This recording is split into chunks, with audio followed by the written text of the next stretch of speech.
وأن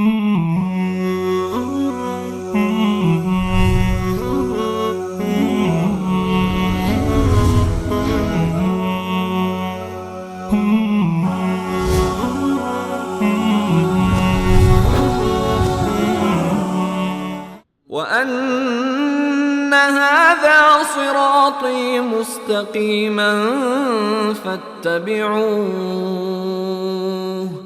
فاتبعوه ولا تتبعوا السبل فتفرق بكم عن سبيله ذلكم وصاكم به لعلكم تتقون.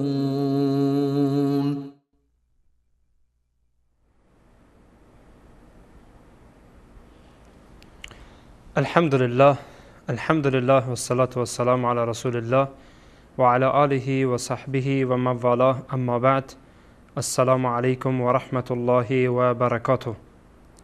بینندگان عزیز و گرامی، باز هم در خدمت شما هستم از یکی دیگر از قسمت های برنامه راهنمود سنت، و در این برنامه ان شاء الله که با هم دیگر در مورد موضوع دیگر از موضوعاتی که ارتباط میگیرد به بعضی از خرافات و بدعاتی که در عقیده مردم و در عقیده بعضی از مسلمان ها جای گرفته است. و همین اساس ما با تأسی از آیات قرآن عظیم الشان و با برگرفته از آیات کلام وحی الهی مطالب را بیان خواهیم کرد و از احادیث صحیح رسول الله صلی الله علیه و سلم مطالب را بیان خواهیم کرد که این موضوع چی جایگاهی دارد، و این موضوع همانا موضوع حاضر و ناظر بودن هست. چون امروز در جامعه ما چونین در میان بعضی از مردم متاسفانه این عقیده وجود دارد که رسول الله صلی الله علیه و سلم یا افراد دیگر میگویند ائمه، یا افراد دیگر از آن هم بالاتر رفته میگویند دیگر اولیاء الهی هم همچنان بر اعمال ما ناظر هستند، اعمال ما را میبینند و حاضرند، در هر جای حاضرند. که ما ان شاء الله اگر پروردگار سبحانه و تعالی توفیقش نصیب ما بشود به این موضوع خواهیم پرداخت به صورت تفصیل. اول از آیات قرآن عظیم الشان شروع میکنیم، هر دو موضوع را مورد بررسی قرار میدهیم که همانا حاضر و ناظر واقعی بر اعمال بندگان چی کسی هست؟ آیا الله هست یا کسی دیگر؟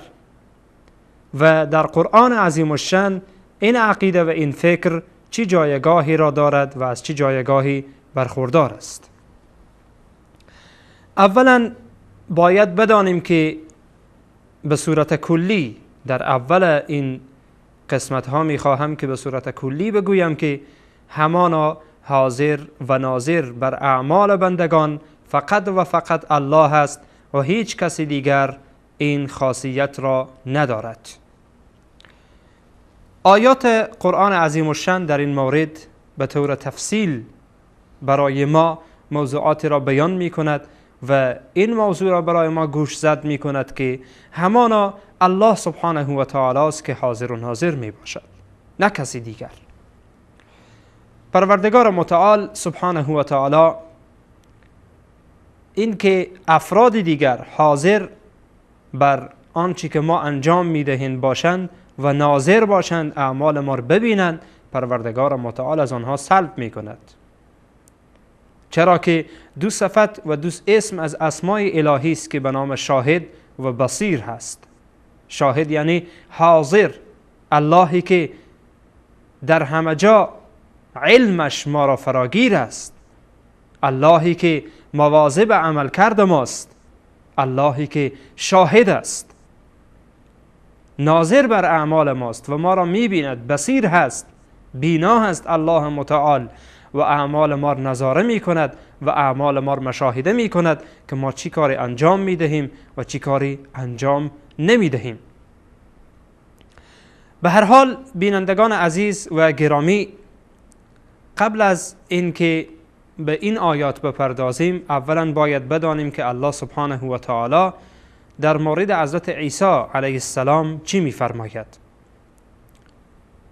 حضرت عیسی علیه السلام در روز قیامت پروردگار ازش سوال میکنه، میگه ای عیسی، آیا تو برای مردم گفتی که مرا عبادت بکنید، من و مادرم را اله و معبود قرار بدید و ما را عبادت بکنید؟ حضرت عیسی علیه السلام میگوید یا الله، تو به حال من آگاه تری و تو میدانی که من همچون حرفی نزدم، بلکه مردم را به سوی عبادت تو دعوت کردم، چون من بنده تو هستم و همه بندگان بنده تو هستند.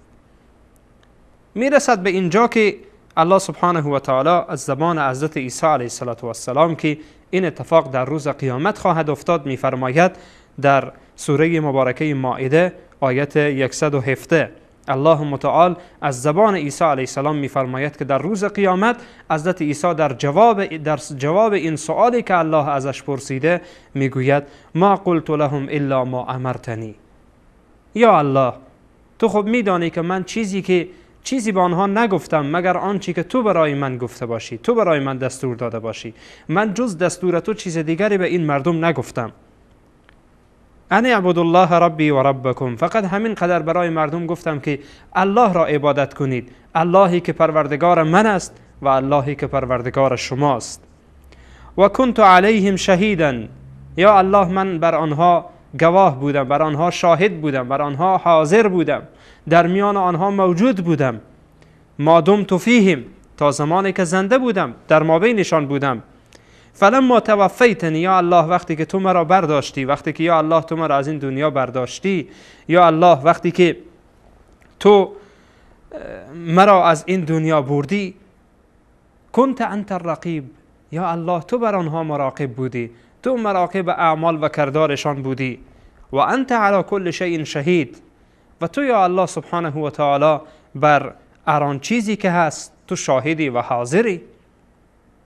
همه اعمال را یا الله تو حاضری و میبینی، همه چیز را تو مطلع هستی، هیچ چیزی از تو پوشیده نیست. نکته‌ای که قابل استدلال هست این است که حضرت عیسی علیه السلام میفرماید تا زمانی که من زنده بودم مطلع از عملکرد ظاهری این مردم بودم، میدانستم که اینها چی کاری انجام میدهند.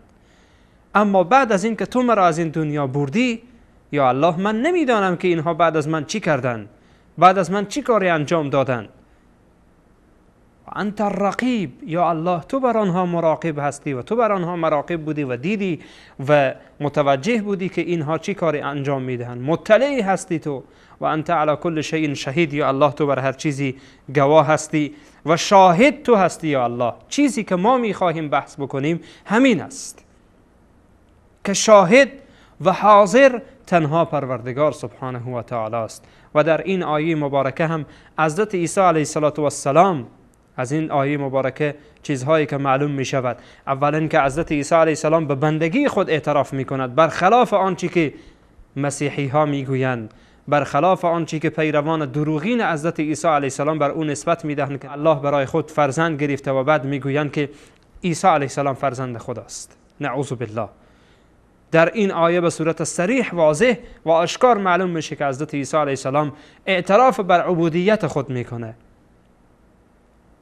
و دیگر این که حضرت عیسی علیه السلام میفرماید یا الله من مراقب و متوجه عمل کرده آنها نبودم، بعد از این که مرا فوت دادی، از این دنیا بردی، از این دنیا مرا برداشتی، یا الله سبحانه و تعالی فقط و فقط تو بودی که مراقب عمل کرده اینها بودی، چرا که تو انک یا الله سبحانه و تعالی تو و انت علی کل شیء شهید، یا الله سبحانه و تعالی تو بر هر چیزی شاهد هستی، تو بر هر چیزی حاضر هستی، تو همه چیز را میدانی، از اعمال به آگاهی، از همه چیز آگاهی.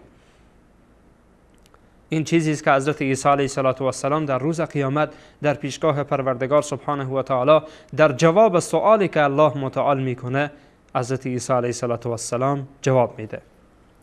و همچنین ما آیات فراوانی داریم مبنی بر این که الله سبحانه و تعالی است که مراقب عمل کرده انسان هاست و الله سبحانه و تعالی است که شاهد است، کسی دیگر شاهد نیست. اول این آیات را ان شاء الله خواهیم خواند، این آیات را تلاوت خواهیم کرد و دنبال آن که این مسائل توضیح داده شد که اینها خاصه الله سبحانه و تعالی است، ان شاء الله بعضی از شبهاتی که مبتدعین در این رابطه میریزانند و متوجه امت اسلامی میشه این شبهات آنها جواب خواهیم داد از قرآن عظیم الشان. اما قبل از آن که با آن شبهات بپردازیم، اولا این عقیده پاک اسلامی را متوجه باشید، این را در ذهن خودتان کاملا حک کنید، جایگزین کنید، تا اینکه ان شاء الله به شبهات که آمدیم آنها را هم جواب خواهیم داد و شبهات هم مطرح خواهد شد. اما برای فعلا شما عقیده پاک و سالم اسلامی و صحیح اسلامی را در ذهن خود بسپارید. الله سبحانه و تعالی در سوره مبارکه آل عمران آیت 98 می‌فرماید: قل یا اهل الكتاب لم تکفرون بآیات الله والله شهید علی ما تعملون. ای پیامبر ما، بگو ای اهل کتاب، ای یهودی ها، ای نصرانی ها، لم تکفرون بآیات الله، چرا شما با آیات خدا کافر میشوید؟ چرا آیات خدا را انکار میکنید؟ آیاتی که دلالت میکند بر نبوت رسول الله صلی الله علیه و سلم، آیاتی که واضح و آشکار هست حتی در تورات و در انجیل که نشانگر این است که رسول الله صلی الله علیه و سلم پیامبر بر حق هستند، چرا شما اینها را انکار میکنید؟ چرا بر اینها کفر میورزید؟ چرا اینها را به حاشیه کشیدید؟ حقایق را چرا میپوشید؟ والله شهید علی ما تعملون. الله سبحانه و تعالی بر آنچه که شما انجام میدهید الله متعال آگاه است، الله متعال شاهد هست، الله حاضر بر اعمال شما. نکته‌ای که ما با آن توجه باید بکنیم در این برنامه این است که والله شهید علی ما تعملون، الله آگاه است بر آنچه که شما انجام میدهید، الله حاضر است بر آنچه که شما انجام میدهید. پس مواظب این عملکرد خود باشید که الله سبحانه و تعالی از شما حساب خواهد گرفت.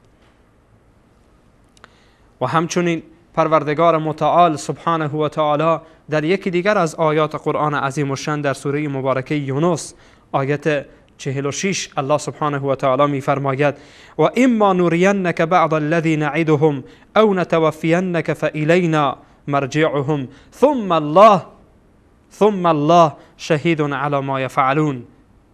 برای پیامبرش میگه ای پیغمبر ما، ای رسول ما صلی الله علیه و سلم، ای محمد صلی الله علیه و سلم، اگر ما گوشه ای از آنچه که به ایشان وعده داده ایم از برای مؤمنین از قبیل پیروزی ها، از قبیل نصرت هایی که به آنها داده ایم و همچنین در آنچه که برای اینها از عذاب ها گفته شده، همه اینها را اگر ما به ایشان وعده داده ایم، پاره از آنچه که ما به ایشان وعده داده ایم به تو نشان میدهیم ای پیامبر، به تو نشان میدهیم. یا این که ای پیامبر او نتوفینک، ای پیامبر صلی الله علیه و سلم، یا این که تو را بمیرانیم و این وعده ها را تو نبینی، این وعده ها را نبینی. و به هر حال ای پیامبر ما متوجه باش که حساب و کتاب و همه اینها در روز قیامت در نزد الله سبحانه و تعالی است. فالینا مرجعهم، مرجع و بازگشت اینها به نزد الله سبحانه و تعالی است. اما آنچه که مورد استناد ماست، الله میفرماید ثم الله، بعد از آن الله سبحانه و تعالی چیکار هست؟ شهید علی ما یفعلون، الله سبحانه و تعالی حاضر است و الله متعال مطلع است از آنچه که انجام میدهند، از آنچه که فعل میکنند. پس بناهن الله سبحانه و تعالی شاهد است، حاضر است بر آنچه که انجام داده می شود. و همچنین پروردگار عظیم الشان سبحانه و تعالی در یکی دیگر از آیات قرآن عظیم الشان در آیه 17 سوره مبارکه حج الله سبحانه و تعالی می فرماید: ان الذين آمنوا والذين هادوا والصابئين والنصارى والمجوس والذين اشركوا ان الله يفصل بينهم يوم القيامة ان الله على كل شيء شهید. الله متعال می فرماید بدون شک خداوند متعال داوری خواهد کرد. ان الله یفصل بینهم، الله متعال داوری خواهد کرد در ما بین کی؟ در ما بین مؤمنان، یهودی ها، بیدین ها، نصرانی ها، آتش پرست ها، در مابین اینهایی که به الله متعال شریک ورزیدن و دین غیر از دین اسلام برای خودشان قبول کردن و آن را به عنوان دین پذیرفتند، الله سبحانه و تعالی در میان همه اینها فیصله خواهد کرد و حق و باطل را پروردگار متعال بر آنها خواهد شناختاند. اگرچه در این دنیا راههای شناخت حقیقت فراوان است، الله متعال راههای حقیقت را برای ما نشان داده.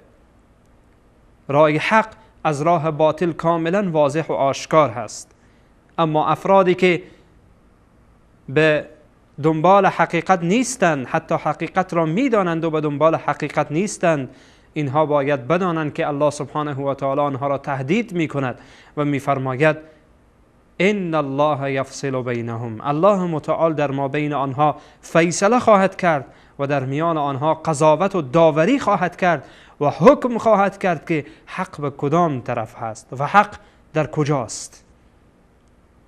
الله سبحانه و تعالی برای همه من و شما توفیق بدهد که حقیقت را که شناختیم دنبال حقیقت برویم و از حقیقت پشت نکنیم، از حقیقت اعراض نکنیم. این بخش اول آیه هست. بخش دوم آیه که ارتباط میگیرد به موضوع بحث ما، ان شاء الله بعد از یک میان برنامه به خدمت شما بینندگان عزیز و گرامی بیان خواهم کرد. یک میان برنامه میبینیم و بعدا در خدمت شما خواهیم بود. خذ من أموالهم صدقة تطهرهم وتزكيهم بها وصل عليهم إن صلاتك سكن لهم.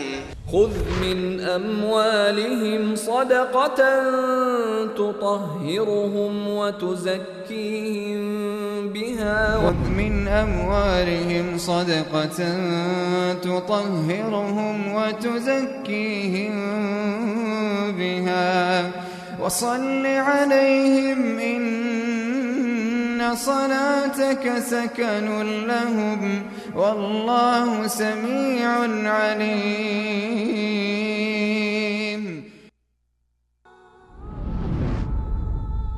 بخشی از اموالشان را به عنوان زکات بگیر تا بدین وسیله آنان را پاک و تزکیه نمایی و برایشان دعا کن. به راستی دعایت مایه آرامش آنهاست و الله شنوای داناست.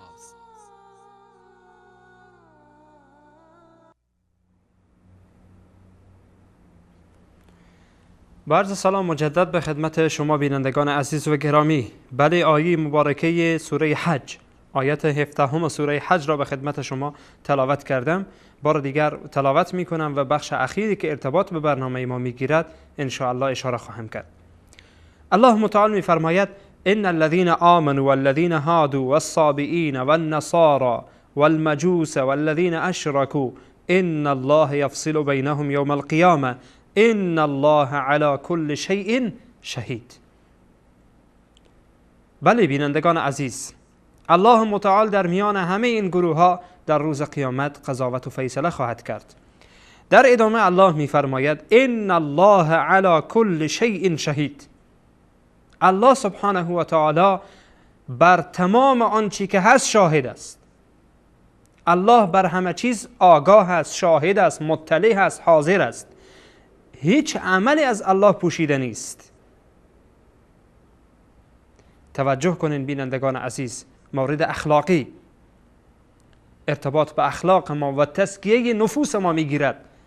الله بر تمام اعمال ما آگاه است. ما قبل از این که این موضوع عقیده ما هست، با این که این موضوع عقیده ما هست و به عقیده ما ارتباط میگیرد، موضوع اخلاقی و موضوع تزکیوی برای ما هست. اشاره می کند که ای انسان مواظب باش که همه عمل کرده تو تحت نظارت الله است. الله حاضر است در آنچه که انجام می دهی. الله می بیند بر آنچه که انجام می دهی. الله سبحانه و تعالی شاهد است بر آنچه که انجام می دهی. بله، همه این گروه ها، یهودی می گوید حق منم، مؤمن می گوید حق منم، نصرانی می گوید حق منم، مجوسی آتش پرست می گوید حق منم. بیدین میگوید حق منم، کمونیست میگوید حق منم، هر کس میآید میگوید حق منم. داخل اسلام، داخل مسلمان ها، هر فرقه و طایفه میگوید من حق منم. اما همه اینها را الله سبحانه و تعالی در روز قیامت در میان اینها فیصله خواهد کرد که حق کیست، باطل کیست. اگرچه در کلام خود پروردگار عزوجل حق و باطل را در کلام خود و در تفسیر کلام خود سخن رسول الله صلی الله علیه و سلم بیان کرده، و آنجا در روز قیامت الله سبحانه و تعالی اشاره خواهد کرد و همه انسان ها خواهند فهمید که حق کدام طرف است. ولی مواظب باشید، از الله بترسید. والله شهید علی ما تعملون. الله سبحانه و تعالی بر آنچه که شما انجام میدهید الله آگاه است. ان الله علی کل شیء شهید که در این آیه مبارکه آمده، الله سبحانه و تعالی حاضر است بر آنچه که شما انجام میدهید، بر آنچه که انسان انجام بده. ان الله علی کل شیء شهید. بر هر چیز الله متعال آگاه است و مطلع است. و همچنین در آیت دیگری در سوره سبع آیت 47 الله سبحانه و تعالی می فرماید قل ما سألتكم من اجر فهو لكم ان اجری الا علی الله و هو علی کل شیء شهید. ای پیامبر من صلی الله علیه و سلم بگو هر مزدی که در قبال تبلیغ و دعوت آسمانی که هست از شما خواسته باشم برای خودتان، من چیزی از شما در بابت این دعوت خود نخواستم و نمیخواهم از شما. فقط من از شما میخواهم که شما به الله سبحانه و تعالی ایمان بیاورید. اجر من و پاداش من و مزد من در نزد الله هست. اما چیزی که مورد استناد ما هست این است که در ادامه پروردگار سبحانه و تعالی به زبان پیامبرش میگه که ای پیامبر بگو که و هو علی کل شیء شهید. الله سبحانه و تعالی بر هر چیزی حاضر است، شاهد است. الله آگاه است، مطلع است، میداند. پس بناهن حاضر کیست؟ الله سبحانه و تعالی است که اعمال انسان را حاضر است. آنچه که انسان انجام میدهد الله تبارک و تعالی بر آن مطلع است، میداند. و همچنین در سوره مبارکه فصلت آیه 53 الله سبحانه و تعالی میفرماید سنوریهم آیاتنا فی الآفاق و فی انفسهم حتی یتبین لهم انه الحق اولم یکفی بربک انه علی کل شیء شهید. الله سبحانه و تعالی در اینجا میفرماید که ما به آنان، به کسانی که منکر اسلام و قرآن هستند، دلایل و نشانه های خود را در تمام جهان فی الآفاق، در تمام نواحی و آفاق و در تمام جاها و نواحی، در آسمان و در زمین که جهان بزرگ است، ما به اونها نشان داده ایم و نشان میدهیم. و فی انفسهم، و در وجودشان ما این نشانه ها را نشان میدهیم. این آیاتی که دال بر وجود پروردگار هست، آیاتی که دلالت بر قدرت الله می کند، ما همه اینها را به آنها نشان خواهیم داد که این وجود انسان جهان است کوچک، جهان بزرگ، آسمان ها و زمین، جهان کوچک وجود انسان، وجود خود شخص. اگر انسان به خود نگاه بکند آیات پروردگار در اون نهفته هست، در دست انسان، در چشم انسان، در سر انسان، در کل وجود انسان آیات و نشانه های الله وجود دارد. اما انسان متفکر و انسان میخواهد که خالی از تعصب به اینها نگاه کند و به وجود الله سبحانه و تعالی و به قدرت پروردگار و به این که الله شاهد است پی ببرد. بعداً الله میفرماید حتی یتبین لهم انه الحق. ما همه اینها به این کافران نشان میدهیم، آیاتی که در آسمان ها و زمین است، نشانه هایی که در آسمان ها و زمین است، نشانه هایی که دال بر وجود پروردگار و قدرت پروردگار و وحدانیت الله است، در وجود اینها به اونها گذاشتیم.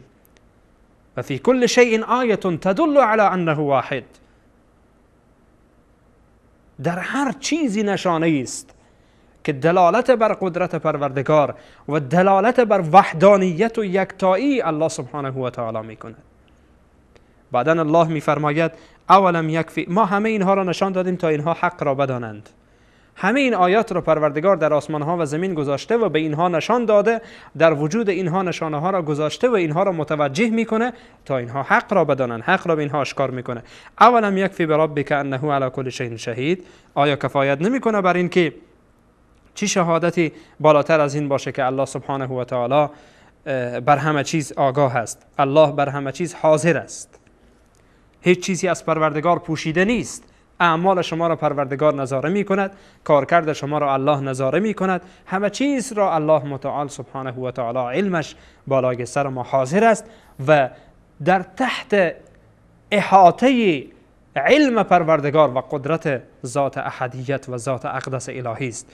آنچه که مورد توجه ماست در این آیه که با آن اشاره بکنیم و ارتباط به برنامه ما دارد این است که انه علی کل شیء شهید، الله سبحانه و تعالی بر هر چیز آگاه است و بر هر چیز حاضر می باشد. آیات دیگری هم بینندگان عزیز و گرامی در این مورد وجود دارد که دلالت بر این می کند که الله سبحانه و تعالی شاهد و حاضر است که ان شاء الله در برنامه‌های بعدی به این موضوع هم اشاره خواهیم کرد و آیات بیشتری را به خدمت شما بینندگان عزیز و گرامی تلاوت خواهم کرد تا حق آشکار شود، چون هرچی دلایل بیشتر باشد طرف را اگر دنبال حق باشد به حق نزدیکتر خواهد شد. تا برنامه دیگر همه شما را به الله پاک بی همتا میسپارم. الله سبحانه و تعالی همه من و شما را در پناه حضرت ایزد خود قرار بدارد. سبحان ربك رب العزة عما يصفون وسلام على المرسلين والحمد لله رب العالمين والسلام عليكم ورحمة الله وبركاته.